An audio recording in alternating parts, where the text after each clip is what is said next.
우리 옆 사람하고 인사합니다. 행복한 사람이 행복한 세상을 만듭니다. 행복한 사람이 행복한 세상을 만듭니다. 사랑합니다. 축복합니다. 사랑합니다. 축복합니다. 감사합니다.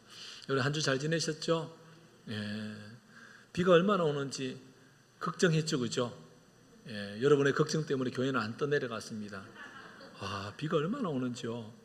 그래서 어제는 막 비가 너무 많이 와서 걱정이 되는 거예요. 그래서 지하부터 해서 거의 구석구석 이렇게 막 다 샅샅이 뒤져봤어요. 뒤져봤더니 오래되긴 오래됐더라고요. 물이 새는 곳도 있고, 여기가 물이 새는구나, 여기가 지금 곰팡이 슬고 있구나, 막 이런 것이 보이기 시작하는데 걱정이 되기도 하고, 그래서 너무 걱정했는지 하나님이 오늘은 얼마나 덥게 해주시는지 그래서 또 사람의 마음이 그래요, 그죠? 비가 많이 오면 많이 와서 그렇고, 또 너무 더우면 덥다고 그렇고, 하나님이 저보고 그러는 것 같아요. 너 어쩌라고 도대체.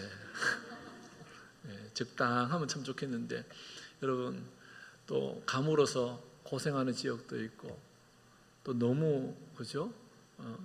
비가 안 와서 걱정하는 데도 있고, 여러모로 참 온 세계 곳곳이 어려움이 투성입니다. 그럼에도 불구하고 하나님께서는 때를 따라서, 아멘, 때를 따라서 비도 내리시고 햇빛도 우리에게 주신 줄 믿습니다.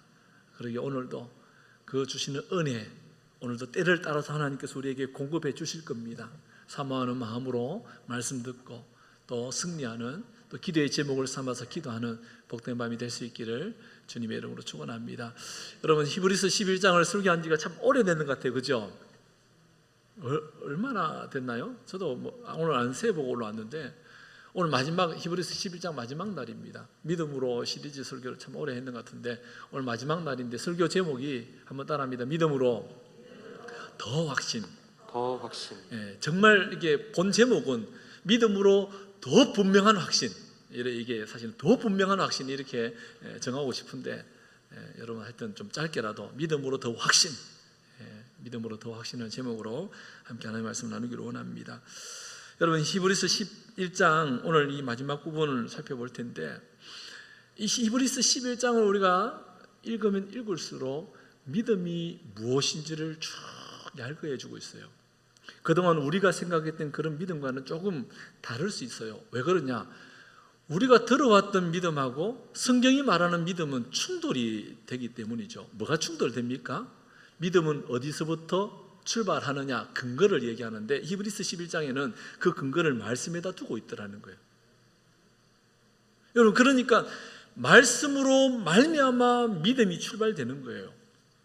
하나님이 빛이 있으라 하시니 뭐가 있는 거예요? 빛이 있은 거예요. 그래서 말씀이 육신이 되어 우리 가운데 거하셨기 때문에 은혜와 진리가 충만하게 되는 거예요. 여러분, 그렇다면 우리는 무엇을 사모해야 할까요? 말씀을 사모해야 합니다. 아멘. 여러분, 말씀을 사모하지 않으니까, 말씀 없이 기도하니까 내 기도가 되고 내 중심이 되는 거예요. 금요 성령 집회에 그래서 제가요 정말 말씀을 좀 깊이 이렇게 나누려고 참 많이 애를 씁니다. 그리고 금요 성령 집회를 통해서 우리는 이 말씀으로 기도의 제목을 삼고 기도해야 합니다. 왜? 그리할 때에 하나님이 원하시는 바를 우리가 구하게 되기 때문이죠. 여러분, 믿음의 근거는 말씀이라는 사실을 잊지 말아야 합니다.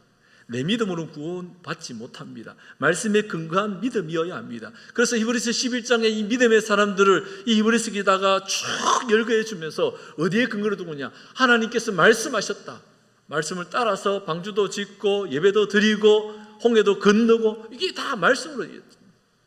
여러분, 이 하나님 말씀을 잘 듣는 저와 여러분 되어야 합니다. 여러분, 지난주에 설교 제목 믿음으로 고난, 승리 이렇게 말씀을 드렸죠.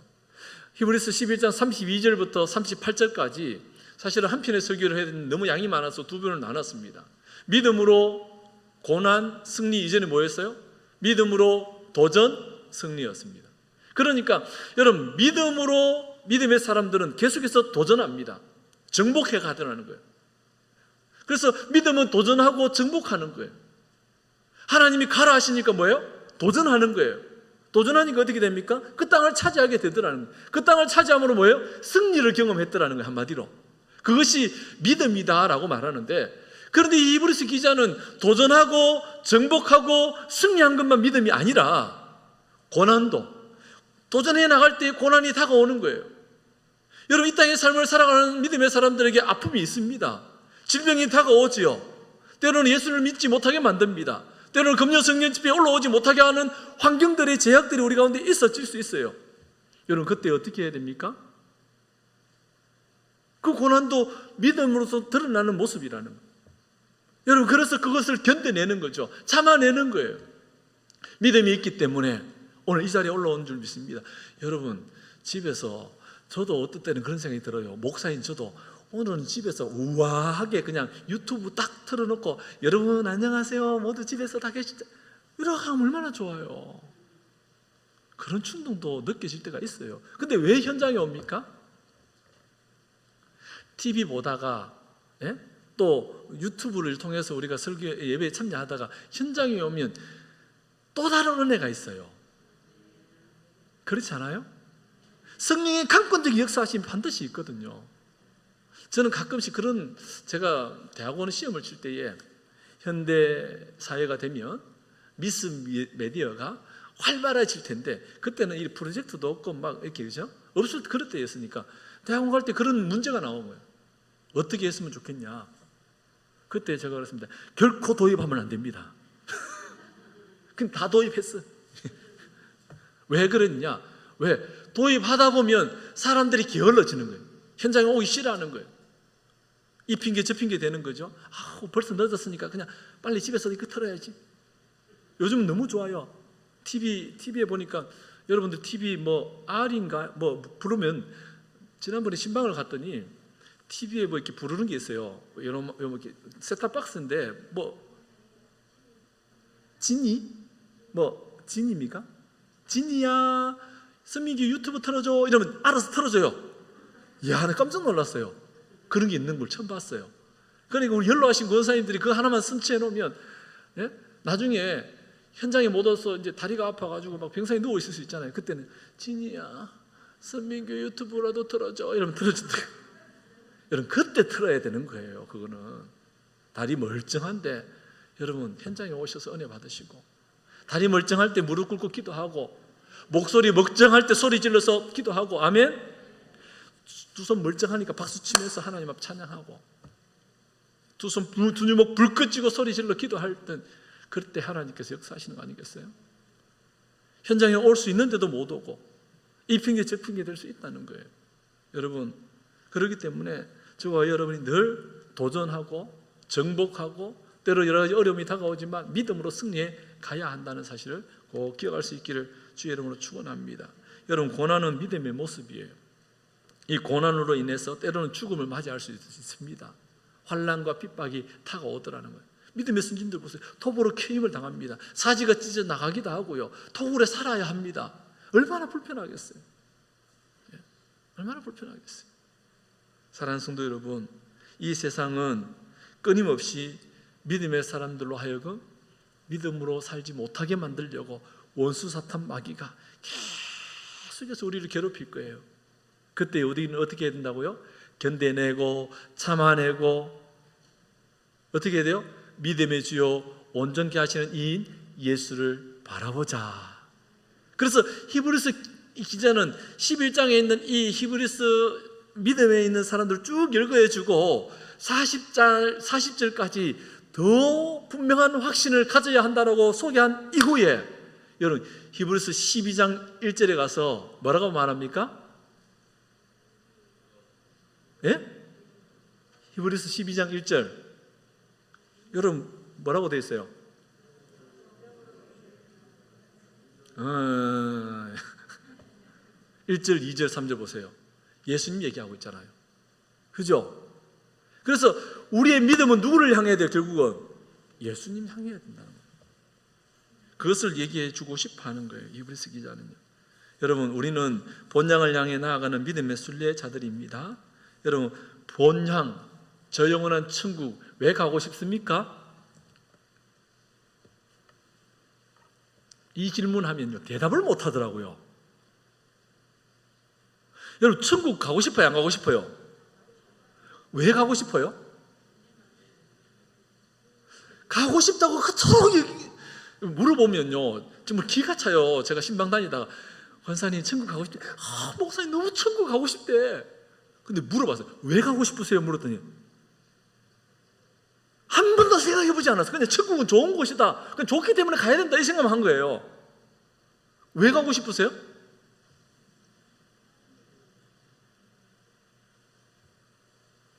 예? 주님이 계시니까. 주님 계셔서 그곳 가고 싶은 거야 되는 거예요. 아멘? 주님이 없는 것이 천국입니까? 지옥이잖아요. 주님이 없으면 그것이 지옥. 여러분, 히브리서 11장의 믿음의 사람들은 주님이 나와 함께 하셨기 때문에 토굴에서도, 예? 십자가에 거꾸려 달렸을 그 현장에서도 주님이 나와 함께 하셨기 때문에 그걸 견뎌냈더라. 그곳이 천국이었던 거예요. 여러분, 여러분의 삶의 현장에 고난이 있고 아픔이 있습니다. 근데 그곳에 주님이 함께 하신다면 그곳 천국이라는 거예요. 우리가 가는 그 본향 천국, 주님이 계시지 않다면요, 여러분, 목적의식이 없이 살아가고 있는 거 아닐까요? 그냥 막연하게 남들이 좋아라 하니까. 여러분, 그건 아니잖아요. 남들이 그냥, 저는 남들이 좋아해서 가보니까 별로 안 좋을 때도 있더라고요. 저 집은 참 음식이 맛있어. 가보니까 내 입맛에는 안 맞아요. 그런 데 있어요, 없어요? 남들 다 좋다고 해서 좋은 게 아니에요. 그래서 내가 주님을 인격적으로 만나는 것이 훨씬 더 중요하다는 거예요. 주님과 함께 동행하는 거, 주님 나와 함께 하심을 경험하는 거, 오늘도 그 주님 앞에 기도할 때 역사하시는 걸 경험하는 거. 저와 여러분이 그런 믿음의 삶을 살아요. 여러분, 예수님이 믿으면 평안할 거라고 생각하죠? 평안하지 않을 때도 있잖아요. 예수님 믿으면 더 고달플 때도 있어요. 왜? 예수님은 잘 믿으면 잘 믿을수록 목사님하고 가까워지잖아? 안 그래요, 여러분? 그렇지 않은 분들은 여러분 신앙을 점검해 보세요. 예수님을 잘 믿으면 잘 믿을수록 목회자와 가까워질 수밖에 없습니다. 그게 정상적이거든요. 근데 예수님을 잘 믿는데 목회자와 가까워지면 목사님이 뭘 합니까? 아이고, 권사님, 집사님 너무 귀하세요. 축복합니다. 사랑합니다. 그렇게만 얘기할까요? 그렇지 않아요. 권사님 이번에 선교 가실 거죠? 권사님 이번에 제자 훈련 받아야죠? 권사님 이번에 정말 구제가 필요하고 사랑과 섬김이 필요한 곳에 있는데 권사님 같이 협력하십시다. 목사님 계속 뭐예요?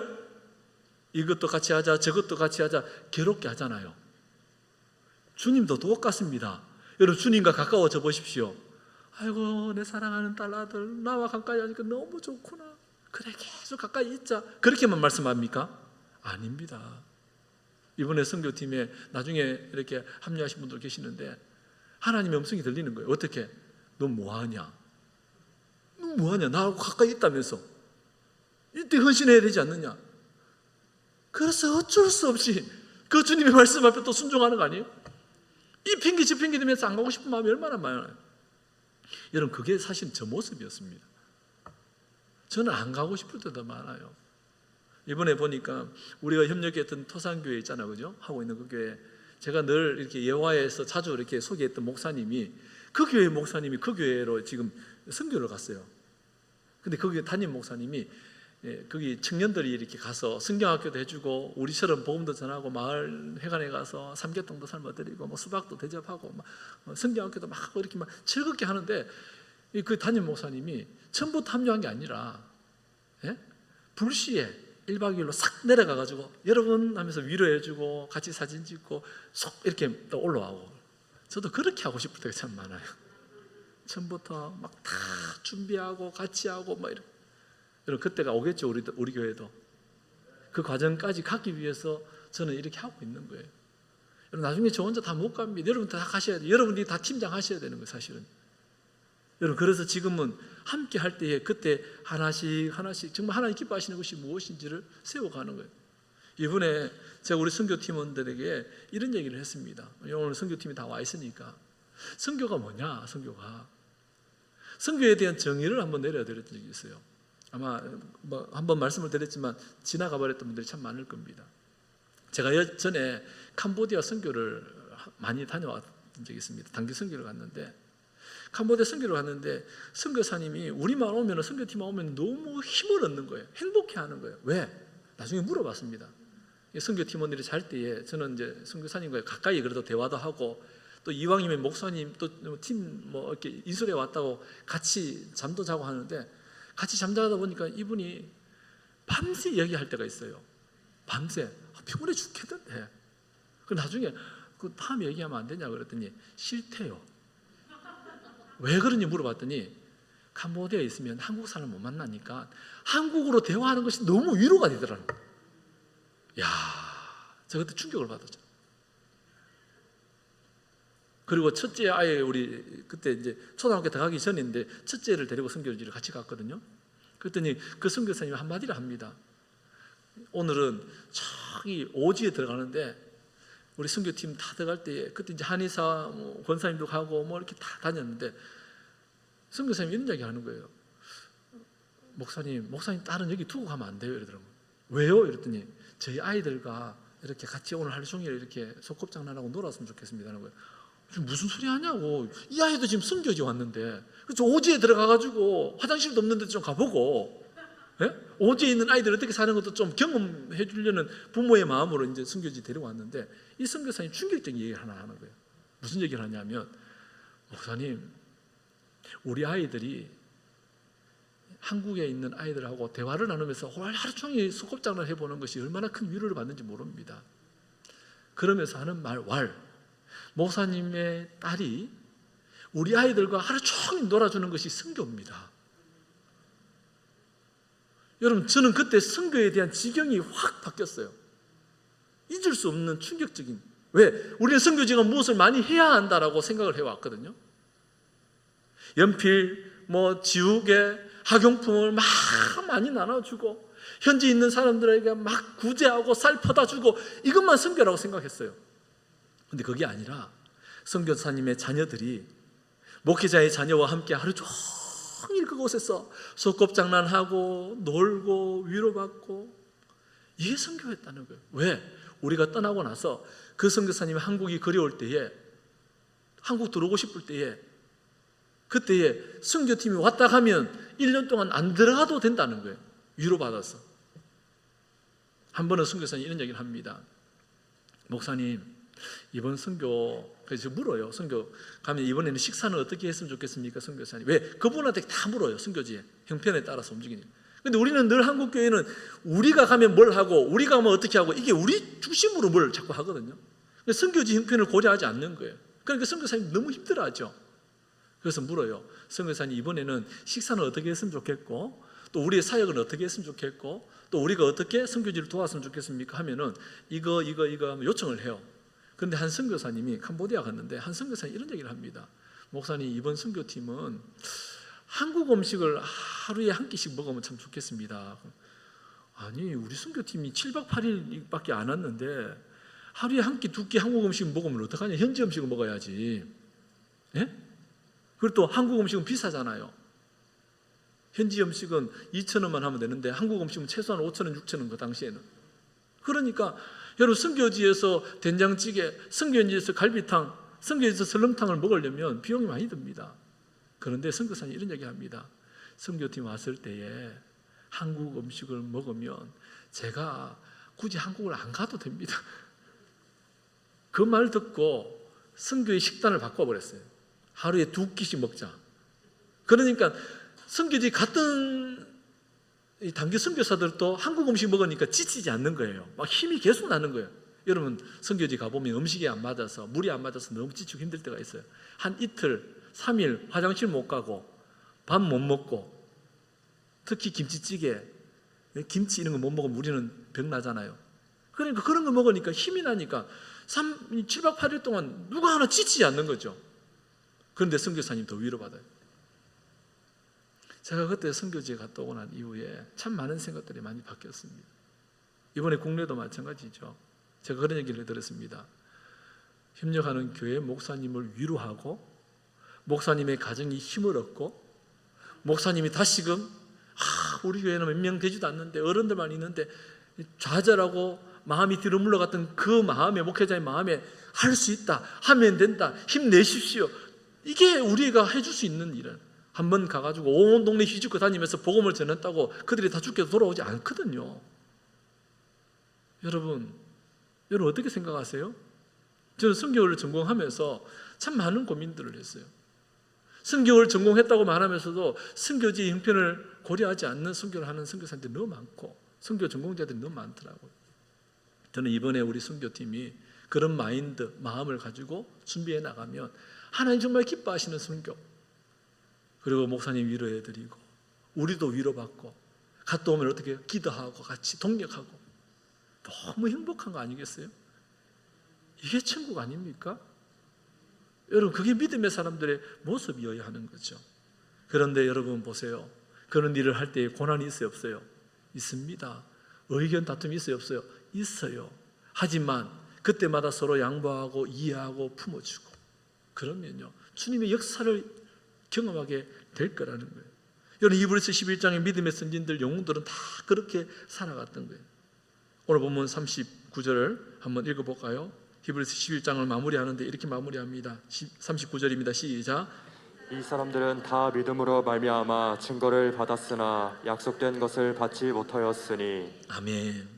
여러분 39절 참 중요한데 이 사람들은 누구일까요? 이 사람들, 우리는 질문만 하면은 일단 대답을 안 하려는 경향이 참 많습니다. 그래서 한국 교육은 주입식 교육이라서 이런 결과를 낳았습니다. 우리는 어릴 때부터 그렇게 됐어 그만해 듣기만 듣고 그냥 외워 그냥 이렇게 했단 말이죠. 여러분 성경을 읽을 때 절대 그렇게 읽으면 안 됩니다. 이 사람들이 누구냐? 이 사람들 앞에 있는 사람들입니다. 믿음의 사람들이에요.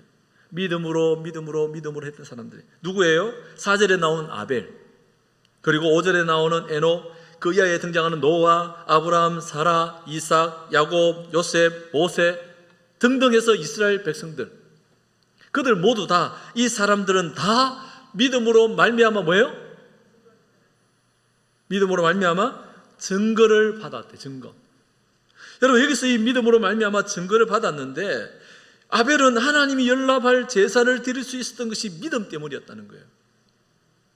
에녹은 악한 세대 속에서 하나님과 동행할 수 있었던 것이 믿음 때문이었습니다. 노아가 방주를 예비하는 것도 믿음이었고 아브라함이 약속의 땅을 향해 나아갈 수 있었던 것도 믿음이요 모두가 다 믿음 때문이라는 거죠. 이스라엘 백성들이 홍해를 육지같이 건너고 여리고성을 무너뜨리는 엄청난 승리, 이 증거를 그들이 믿음으로 말미암아 다 보게 되었던 거예요. 여러분 우리가 믿음으로 한 걸음 한 걸음 걸어갈 때 하나님 우리 인생 가운데 보여주셨던 그 증거가 얼마나 많습니까? 아멘? 여러분 그 증거 때문에 오늘도 이 자리에 있잖아요. 맞아, 하나님 나와 함께 하셨지. 그때 우겨삼을 당할 때도 나를 보호해 주셨지. 그때 질병 가운데서 하나님께서 해방시켜 주셨지. 나를 죄에서 구원해 주셨지. 여러분 그 믿음의 증거가 우리에게 있기 때문에 오늘도 이 신앙의 길, 믿음의 길, 좁은 길 걸어가는 거 아니겠어요? 여러분 그 믿음이 약해지면 어떡해요? 또 좌절하고 하나님을 배반하고 하나님이 있냐 없냐 그렇게 외쳤던 우리 그런 모습일 수 있다는 거예요. 여러분 우리는 오늘도 믿음으로 살아야 합니다. 이 믿음으로 예배하고 이 믿음으로 충성하고 헌신해야 되는 거예요. 오늘도 이 믿음으로 기도의 자리에 올라온 거예요. 이 증거가 우리에게 있는 거예요. 그런데 여러분 오늘 보면 39절에 보니까 이렇게 말합니다. 증거를 받았으나 시작 약속된 것을 받지 못하였으니. 여러분 이 39절에 보면 이 사람들은 믿음으로 말미암아 증거를 받았어요.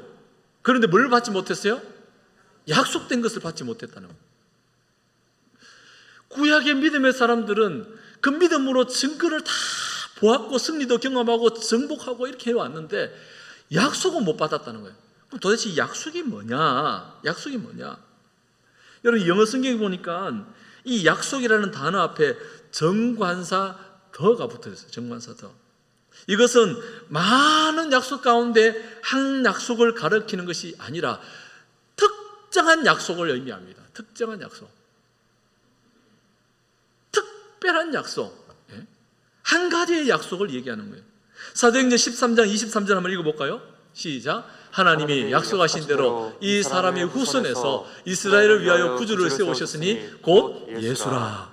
그러니까 여러분 39절에 이 사람들은 다 믿음으로 말미암아 증거를 받았는데 약속된 것은 받지 못했던 거예요. 누가?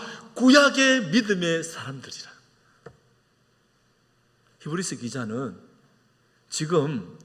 왜 히브리서 11장에서 믿음에 대한 얘기를 쭉 해주고 마지막에 왜 이야기를 하고 있느냐? 그래서 이 마지막이 참 중요한 거예요. 앞에 것만 쭉 해놓고 지금 이거 안 하면요 소용이 없는 거예요. 누구는 믿음으로 승리했고, 누구는 믿음으로 정리했고, 누구는 믿음으로 살았고, 누구는 믿음으로 병도 나았고, 누구는 믿음으로 뭐 가나안 땅 들어간. 그래서 어쩌라고?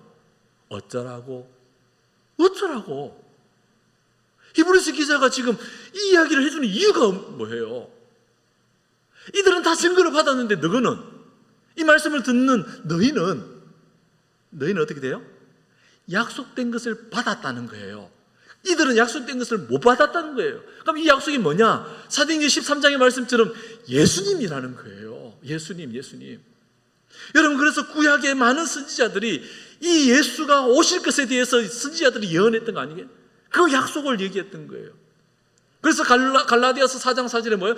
때가 참에 예수님이 이 땅 가운데 오신 거예요. 육신의 몸을 입고.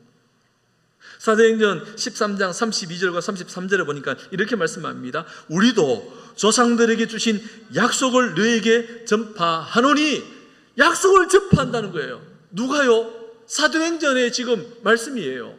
그러니까 33절에 뭐라고 말합니까? 곧 하나님이 예수를 일으키사 우리 자녀들에게 이 약속을 이루게 하셨다 함이라. 시편 2째 편에 기록된 바와 같이 너는 내 아들이라 오늘 너를 낳았다 하셨고. 무슨 약속이냐? 예수 그리스도에 관한 약속이라는 거예요. 여러분, 구약의 믿음의 사람들은 다 믿음으로 증거를 받았습니다. 부인할 수 없는 일이죠. 그런데 약속은요, 못 받았어요. 왜? 예수님이 구약에 안 태어났잖아. 예수님이 언제 오셨어요? 예? 때가 참에 오셨잖아요. 세례 요한 이후에. 그죠? 여러분, 그렇기 때문에 이 약속, 이 메시아에 관한 약속, 이 구약의 믿음의 사람들은 메시아에 대한 희망과 소망은 있었지만 보지 못했고 그 약속을 경험하지 못한 거예요. 희미한 약속에 대한 소망만 있었던 거예요. 그래서 여러분, 히브리인들, 유대인들은 메시아 대망 사상이 굉장히 많았어요. 그래서 이 메시아가 오면 이 나라를 회복할 거라는 그런 소망이 그들에게 있었던 거예요. 여러분, 그렇다면 오늘 살아가는 신약의 그리스도인들, 믿음의 사람들은 구약의 성도들과 구약의 하나님의 백성들에 비해서, 자, 지금 여기서 졸면 안 되는 거예요. 지금 이게 진짜 중요한 거니까. 구약의 성도들과 지금 신약의 성도들과 비교했을 때에 구약의 성도들이 훨씬 더 그 축복을 받았습니까? 신약의 성도들이 훨씬 더 그 축복을 받았어요? 이 이야기를 히브리서 기자가 해주고 싶어 했던 거예요. 너희들 지금 핍박당하고 있어? 환난 중에 있나? 아니야. 너희들은 훨씬 더 큰 축복을 받았다는 거야. 훨씬 더 큰 특권을 입은 거야. 왜? 약속하신 것을 받았잖아. 구약의 믿음의 사람들은 약속하신 것을 안 받았어요. 그냥 믿음으로 증거만 보았던 거예요. 여러분, 그런데 우리는요, 믿음으로 증거도 보고 약속된 예수님도 만나고, 오늘 그러면 또 이렇게 얘기하는 거예요. 목사님, 예수님이 2000년 전에 이 땅 가운데 오셨고 십자가에 죽으시고 부활하셔서 그냥 하늘에 가버렸잖아요. 그러면 우리가 구약사의 믿음의 사람들은 별반 차이 없잖아요. 여러분, 그런 거하고 다르죠. 왜? 이미 오셔가지고 그 증거로 우리에게 보여주신 것과, 예? 구약의 믿음의 사람들은 그렇지 못한 것과는 엄청난 차이가 있는 거예요. 말씀이 육신이 되어 우리 가운데 거하셨어요. 임마누엘로. 아멘. 이사야 선지자가 그랬잖아요. 임마누엘, 오시리라고 약속하신 그 예수님이 임마누엘 오셨습니다. 얼마나 큰 축복이에요. 여러분, 예수님은 제자들에게 엄청난 말씀을 해주십니다. 마태복음 13장 17절인데요. 같이 읽습니다. 시작. 내가 진실로 너에게 이르노니 많은 선지자와 의인이 너희가 보는 것들을 보고자 하여도 보지 못하였고 너희가 듣는 것들을 듣고자 하여도 듣지 못하였느니라. 아멘. 내가 진실로 너에게 이르노니 많은 선지자와 의인들이 너희가 보는 것을 보고자 하여도 보고 싶은데도 못 봤다는 거예요. 듣고 싶은데도 듣지 못했어요. 누구와? 믿음의 사람들, 선지들, 선지자들. 여기서 의인은 뭐예요? 믿음으로 살았던 그런 사람들이에요. 믿음으로 의롭다 함을 얻었던 그들입니다. 구약의 믿음 사람들, 그들은 보고 싶고 듣고 싶어 했지만 보지도 듣지도 못한 메시아를 우리는 보았다는 거예요. 예수님의 제자들은 지금 함께 대화도 하고 밥도 먹고 있고, 우와, 여러분 감격 아닙니까? 여러분 오늘 이 시대를 살아가는 저와 여러분이 이 감격이 있어야 하는 거예요. 왜? 임마누엘로 우리와 함께 하시잖아요. 보혜사 성령이 우리의 예수의 영으로 우리와 함께 하십니다. 여러분 이런 특권을 우리는 받아 누리고 있는 거예요. 그런데 계속해서 실패자처럼 마치 구약의 믿음의 사람들처럼 희미하게 보지도 못하고 있는 것처럼 그렇게 생각하고 있으면 안 된다는 거예요. 분명한 확신. 여러분 그러므로 우리는 히브리서 11장 39절의 말씀을 통해서 어떤 교훈, 어떤 결단을 할 수 있을까요? 구약의 믿음의 사람들, 그들은 세상이 감당치 못하는 믿음의 사람들이었죠. 믿음으로 증거를 얻었지만 약속을 받지 못합니다. 그럼에도 믿음의 삶을 살았고 믿음으로 승리하고 믿음으로 고난의 길을 걸어갔던 그들이었다면 오늘 이 시대를 살아가는 우리는 더 분명한 확신을 가지고 믿음으로 십자가의 길을 걸어가야 할 것이고 좁은 길을 걸어가야 할 것이고, 아멘. 내가 좀 힘들어도 그 길을 가야 한다는 거예요. 왜? 더 분명한 확신을 우리가 가지고 있다는 거예요. 여러분 히브리서 기자가 지금 히브리서를 기록하는 목적이 바로 그거예요. 그래서 예수님을 계속 얘기하잖아요. 결국 어디를 향하고 있습니까? 예수를 향하고 있는 메시지가 히브리서 기자 메시지였어요.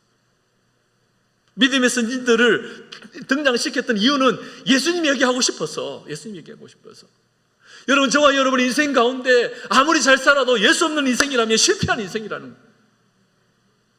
예수와 함께 동행하고 예수 우리 가정의 주인이 되시고 예수 우리 인생의 핵심 가치가 되어야 하는 거 아니겠어요? 선교를 가도 예수님이 중심이 돼야 되고요, 직장을 가도 예수님이 중심의 삶을 살아야 하고, 밥을 먹어도 예수님 중심으로의 삶을 살아야 먹어야 되고요. 그래서 사도행전에 고린도전서죠. 사도 바울은 뭐라고 하니까 너희가 먹든지 마시든지 무엇을 하든지 다 하나님 영광에서 하라고 말하는 거예요. 오늘 살아가는 우리는 그러므로 더욱 분명한 확신, 더 분명한 확신을 가져야 합니다. 무엇으로? 믿음으로 더 분명한 확신을 가져야 합니다. 참 중요하죠. 이 이야기 하려고 이 히브리서 11장의 이야기를 쭉 믿음으로. 그런데 여러분 보세요. 참 우리는 간사합니다. 히브리서 11장 39절을 먼저 이야기하면요, 아무도 안 받아들입니다. 그렇지 않겠어요? 성경을 좀 읽어보신 분들은 오늘 참 이게 깊이 와 이거구나 라는 걸 느끼실 거예요. 성경 한 10도 가신 분은 이거였네. 감이 팍 오거든요. 설교를 준비한 저도 감동이 막 밀려오는데, 여러분 가끔씩 이런 마음이 있어요. 성령 하나님께서 감동을 이렇게 많이 주셨는데 이걸 저의 연약한 부족한 언어로 다 전달 못하는 것이 안타까울 때가 있어요. 예수님이 얼마나 답답했을까. 몸소 그래서 보여주기도 하고 실천하기도 하고 하셨는 건데, 여러분 정말 오늘 이 밤에 예수 그리스도 인격적으로 만나기를 원합니다. 그러면요 히브리서 21장의 내용이 확 뚫리는 거예요. 이거였구나. 그래서 환경 따라 변하는 믿음 신앙이 아니에요. 히브리서 기자가 이 서신을 쓸 때에 핍박에 핍박이 있었어요. 환난에 환난이 있었어요. 막 예수님을 부인하고 다시금 옛날 그 유대 종교로 돌아가려고 하는 그런 많은 사람들이 있었는, 그때 예수님이 어떤 분인지 분명한 약속으로 오셨던 분인 것을 이야기해 줌으로 말미암아 그래, 내가 죽어도 예수님 부인할 수는 없지, 그렇게 믿음의 결단을 가졌던 거예요. 이 서신을 읽었던 사람들은. 그렇다면 오늘 살아가는 우리는요, 이 말씀을 듣고 예수와 함께, 예수의 영과 함께 살아가는 우리는요, 더 분명한 확신을 가지고 살아야 하지 않을까요? 어떠한 핍박과 환난이 다가오더라도 전혀 우리의 신앙에 굴하면 안 되는 거 아니겠어요? 이런 말씀을 전해주지 않았습니까? 그동안에 매일 딴 데 가가지고 흩은 데 가가지고 인생을 허비하고. 여러분 말씀이 육신이 우리 가운데 거하신 그 주님이 우리와 함께 하심을 믿고 확신하고 오늘도 그 주님을 부여잡고 우리가 기도하는 거예요. 여러분 우리가 믿고 있는 예수님은 어떤 분입니까? 참 메시아로 이 땅에 오셨습니다. 인간의 몸을 이 땅에 오셨어요. 나 자신심으로, 나 자신 인간의 몸을 입고 심지어 죽기까지 하셨습니다. 하지만 3일 만에 부활하시죠. 하늘에 올라가셨습니다. 그리고 어떻게 합니까? 보혜사 성령을 우리 가운데 보내주셨고, 아멘. 예수님이 우리와 함께하고 계신다는 증거예요, 그것이. 그리고 마지막 때에 제레미야 주로 다시 오시겠다고 약속하신 거예요. 이 약속, 이 분명한 약속을 우리에게 주신 거예요. 그렇기 때문에 이 약속에 참여한 자가 되었던 거예요. 이 약속에 참여한 자가 되었기 때문에 우리는 뭐예요? 영원한 구원이 우리에게 주어졌고, 그 약속을 따라 살아갈 때에 우리는 당연히 믿음의 반절에 설 수밖에 없는 거예요. 사랑하는 성도 여러분, 흔들리지 않는 믿음의 소유자, 더 분명한 확신을 가지고 그런 믿음의 사람들로 세워져 갈 수 있기를 주님의 이름으로 축원합니다. 그렇다면 우리의 남은 생애가 누구를 위해서 살아야 하는지 더 분명해지는 거예요. 여러분이 주님을 위해서 살아야 하는 것이 막 직장도 내팽개치고 가정도 내팽개치고 막 남편이고 뭐 자녀고 다 내팽개치고 교회 와서 뭐 기도만 하라고 얘기하는 것이 결코 아니에요. 우리 주님은 절대로 그런 분이 아닙니다. 인격적인 분이에요. 여러분의 삶의 현장 가운데 예수의 이름이 드러나고, 여러분이 길을 걸어갈 때도 예수의 이름이 드러나고, 여러분의 가정에서 예수의 이름이 드러나야 하는 거예요.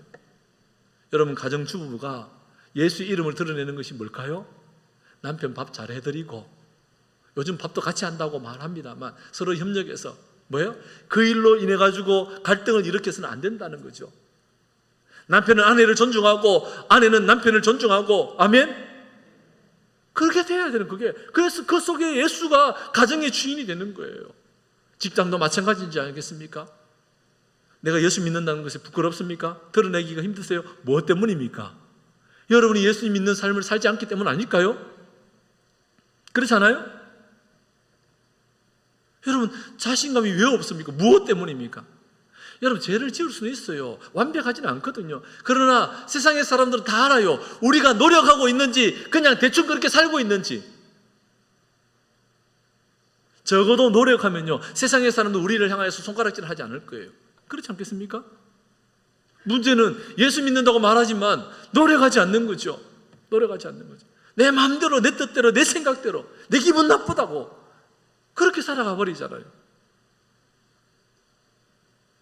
여러분, 저와 여러분이 믿음의 사람으로 살아간다는 것이 무엇인지를 꼭 기억해야 돼요. 그래서 더 분명한 확신을 가져야 하는 거예요. 오늘 보면 40절 마지막 절인데요, 같이 읽습니다. 시작. 이는 하나님이 우리를 위하여 더 좋은 것을 예비하셨은즉 우리가 아니면 그들로 온전함을 이루지 못하게 하려 하심이라. 아멘. 예수님 더 약속하신 거, 그들은 약속을 못 받았다 말하고 난 뒤에 이는, 왜냐하면 이 설명을 붙이고 있는데, 하나님이 우리를 위하여 더 좋은 것을 예비하셨은즉. 여러분, 히브리서 기자가 이 편지를 쓸 때에 신약시대의 환난과 핍박 가운데 있는 그들을 향해서 편지를 썼습니다. 유대교로 돌아가려고 하는 그들, 예수님 이제 배신하고 싶어하는 그들, 어쩌면 우리도 마찬가지지 않겠습니까? 어느 날 예수님 믿는데 예수만 안 믿으면 좀 마음대로 살 수 있고, 예수만 안 믿으면 좀 내 기분 따라서 살 수 있는데, 좀 잠시 내려놨다가 한 5년만 잠시 내려놓고 한 5년 뒤에 돌아오면 안 될까? 이 생각할 때도 있어요, 없어요? 어떤 분들이 그러더라고요. 내가 죽기 전에는 꼭 돌아오겠습니다, 목사님. 여러분, 개인적 종말이 언제 일어날지도 모르는데, 여러분 그렇게 말한 분은 다시는 못 돌아옵니다. 왜요? 가면 좋거든요. 세상이 좋으면요 주님이 싫어집니다. 세상이 싫어져야만이 주님이 좋아져요. 두 주인을 다 섬길 수 없어요. 잊지 마시고, 성경은 그것을 우리에게 알려주고 있어요. 그래서 더 좋은 것이 예비되었다, 더 좋은 것을 바라보아야 한다, 더 좋은 것을 위해서라면 이 땅의 것을 포기해야 된다. 여러분, 더 좋은 것을 깨달을 때 이 땅의 것을 포기할 수 있어요. 더 좋은 것을 깨닫지 못한다면 이 땅의 것을 포기할 수가 없는 거죠. 그렇지 않아요? 여러분, 그래서 히브리서 기자는 우리를 위하여 더 좋은 것을 예비해 놓으라고 말씀해 주신 겁니다. 하나님께서 신약시대를 살아가는 성도들을 위해서 구약의 성도들에게 주어진 것보다 더 좋은 약속을 예비하셨다는 사실을 말씀해 줍니다. 더 이 예비한 것은 미리 준비하신 것, 영원의 세계 속에서 미리 정하신 것, 작정하신 것을 말합니다. 더 좋은 것이 뭐냐? 신약의 성도들을 위해서 더 좋은 것을 예비하셨다면 무엇을 의미하느냐? 무엇을 의미할까요? 구약의 믿음의 사람들과 다른 더 좋은 것을 예비하신 것. 원어를 정확하게 번역하면 더 좋은 어떤 것이라는 의미예요. 하나님이 신약 시대를 살아가는 성도들에게 더 좋은 어떤 것을 예비하셨다면 그것이 뭐냐? 그것은 한번 따라합니다. 하나님과의 직접적인 교제다. 이거예요, 이거. 와, 닭살 돋지 않습니까? 저는 오늘 닭살이 돋아.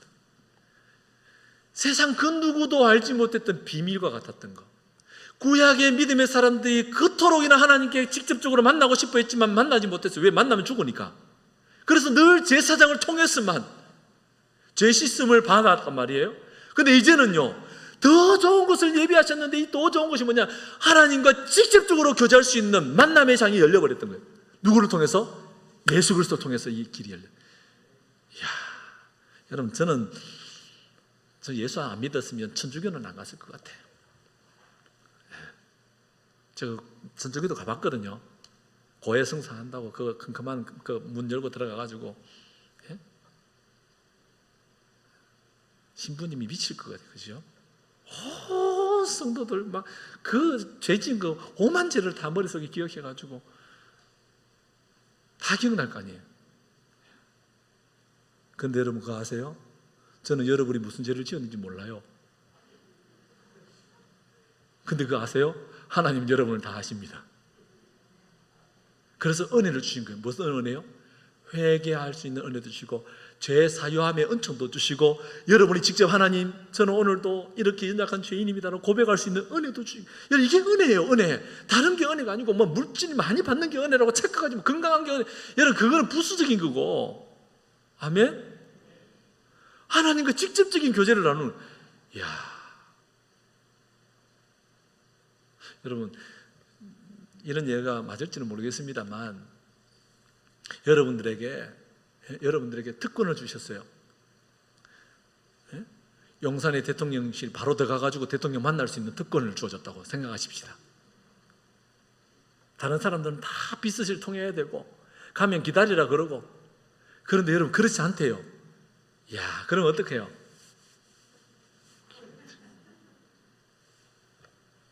여러분 모양실에 똑똑하지 않고 들어오는 사람이 있더라고요. 와, 이건 엄청난 거죠. 제가 깜짝 놀랄 때가 있어요. 한 번은요, 문을 열고 푹 들어오는 거예요. 그래서 깜짝 놀라가지고, 야, 근데 도대체 뭐야? 이랬더니, 아빠, 화장실 좀 쓰자. 와, 정말 딸이라는 특권이 거기서 나오더라고요. 혼자서 뭐, 그리고 뭐 책상에 뭐 먹을 거 있으면 뭐 그냥 주워서 가버려 그냥. 특권. 여러분 그게 특권이에요. 그죠? 여러분 저와 여러분이 신약시대에 예수님이 이 땅에 오심으로 말미암아 우리에게 주어진 특권이에요. 하나님 앞에 그냥 나갈 수 있는 더 좋은 것을 예비하셨어. 야, 정말 기가 막히지 않습니까? 예수 그리스도의 구속으로 말미암아 더 좋은 것을 받아 누리게 되었던 거예요. 또 이어지는 40절 하반절을 보니까 이렇게 말합니다. 그들로 온전함을 이루지 못하게 하려 하심이라. 여러분 그들로 온전함을 이루지 못하게 하려 하심이라는 말은 쉽게 번역 성경을 이렇게 번역할 수 있습니다. 그들은 우리를 제쳐놓고는 결코 완성에 이르지 못하게 되어 있었던 것입니다. 그들은 우리를 제쳐놓고서는 결코 완성에 이르지 못하게 되었다. 여러분 무슨 말이냐? 믿음의 선진들 그들은 스스로 온전함이 이루지 못했더라는 거예요. 왜냐하면 예수 그리스도를 통해서만 온전함을 이룰 수 있기 때문이죠. 예수님을 통해서만 온전함으로 나아갈 수 있습니다. 그래서 예수님은 십자가상에서 뭐라고 말씀하시냐? 내가 다 이루었다라고 말씀하십니다. 온전함을 이루셨던 거죠. 예수 그리스도의 십자가로 말미암는 구속, 속죄의 사역으로 말미암아 진정으로 온전해지는 거예요. 온전해지는 거예요. 그리스도의 장성한 분량이 충만한 때까지 살아감으로 우리가 온전해지는 거예요. 온전해지는 거예요. 우리는 온전할 수가 없잖아요. 그러나 예수님으로 말미암아 내가 거룩하니 너희도 거룩하라. 여러분 예수님 때문에 거룩해 줄 수 있는 거 아니겠어요? 구약 시대는 짐승의 피로 말미암아 죄 씻음을 받았지만 하지만 온전하지 못합니다. 죄를 지을 때마다 1년에 한 차례씩 대속죄일로 다 죄를 속죄해야 되고, 죄 지을 때마다 짐승을 잡아야 됩니다. 염소나 양의 머리에 손을 얹고 그 죄를 늘 뭐예요? 회개함으로 나아가야 돼요. 그런데 지금은요, 예수님 십자가의 죽으심으로 그런 것이 필요 없는 온전함으로 나아갈 수 있는 길이 열렸더라는 거예요. 여러분, 성도가 온전해진다는 것은 예수 그리스도로 말미암아 비로소 가능해지는 거예요. 사랑하는 여러분, 우리 스스로 깨끗해질 수 없습니다. 그래서 예수님이 필요한 거죠. 예수님과 함께 할 때 비로소 온전해질 수 있습니다. 구약의 성도들, 믿음의 사람들은 온전할 수 없었습니다. 하지만 신약의 성도들, 믿음의 사람들은 온전함을 이룰 수 있는 거죠. 누구 때문에? 바로 예수님 때문이라는 거예요.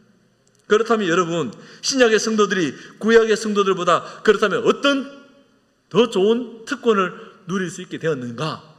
이 5가지만 정리하고 마치겠습니다. 오늘 좀 길지만 집중해서 잘 들으시면 좋겠습니다.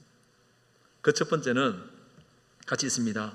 구약의 성도들보다 분명한 그리스도에 관한 지식을 소유하고 있기 때문입니다. 구약의 성도들은 희미했다면 신약의 성도들은 뭐예요?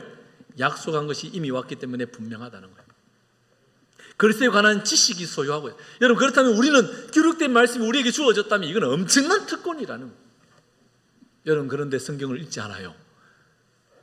읽지 않는 것이 범죄 행위입니다. 제가 고3 수험생들한테 하는 얘기가 있습니다.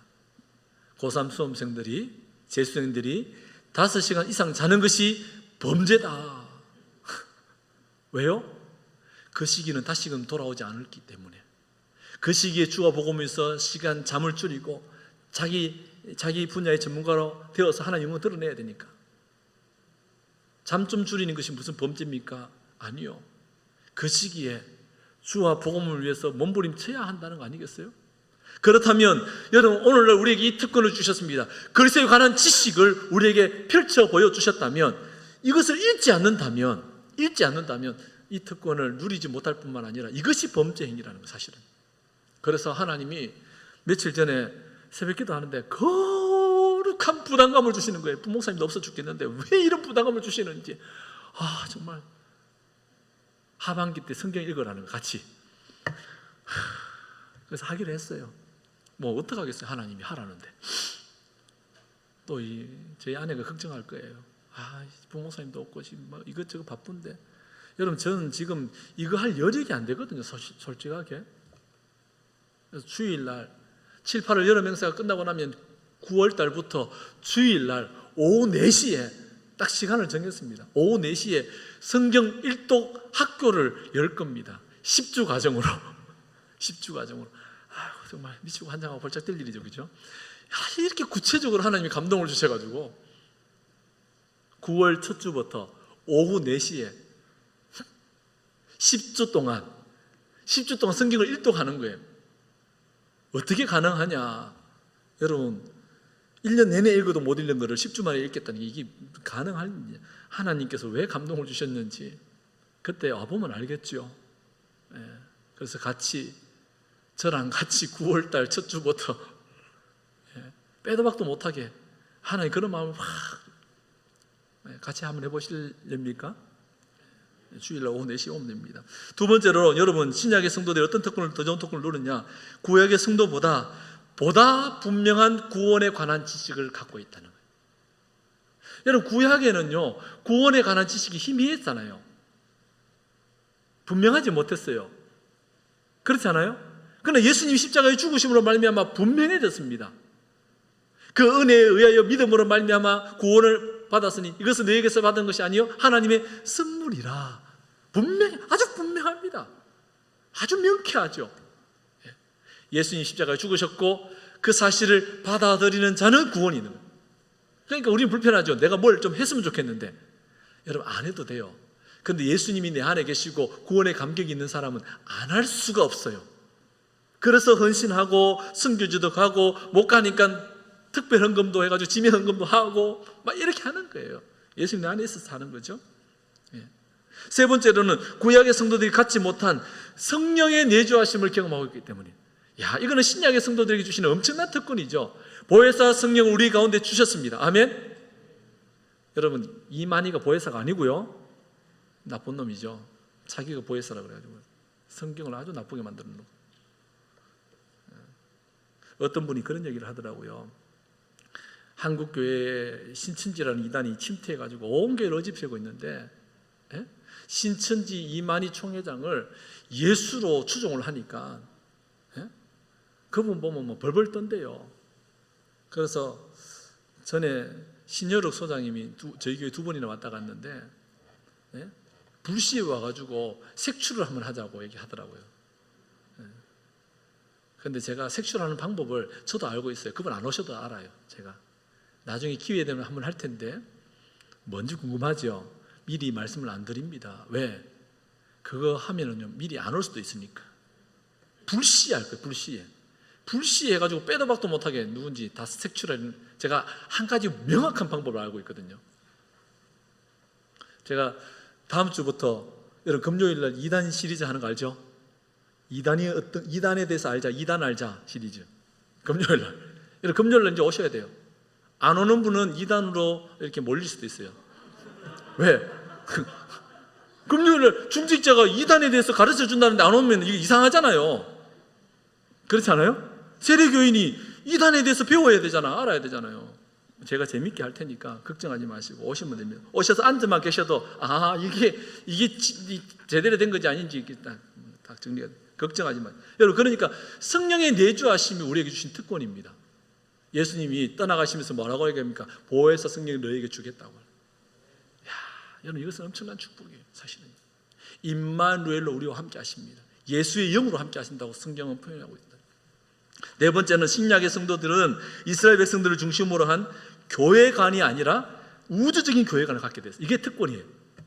여러분, 이것은 참 중요한데요. 뭐냐면 그동안에 우리가 가지고 있던 이 교회관은요, 좁게 협소합니다. 그러니까 교회 그러면 선민교회만 생각해버리는 거예요. 제가 전에 한번 이런 얘기를 했던 적이 있습니다. 얼마 전이죠. 교회는 다 하나님의 교회다. 그래서 한국 교회의 부흥을 일으키기 위해서 하나님은 때로는 뭐예요? 한 지역 교회를 세우게 하셨는데 그 지역 교회 가운데 이런저런 갈등 속으로 어떻게 교회가 나뉘어졌다. 그래서 뭐 예를 들면 연남동에 있는 교회라면 연남교회 이렇게 지역 교회 이름을 땄단 말이에요. 연남교회에서 막 성도들이 복음을 전하고 막 했는데 어느 날 알력이 생겨, 자기 주인인 의식이 생기고 막 이래가지고 다툼이 일어나. 그래서 깨어져서 어떻게 합니까? 연남제일교회, 연남중앙교회, 연남교회, 연남서부교회, 연남동부교회, 연남남부교회, 연남북부교회, 연남북부제일교회, 연남서부제일교회, 이게 이런 식으로 계속 교회가,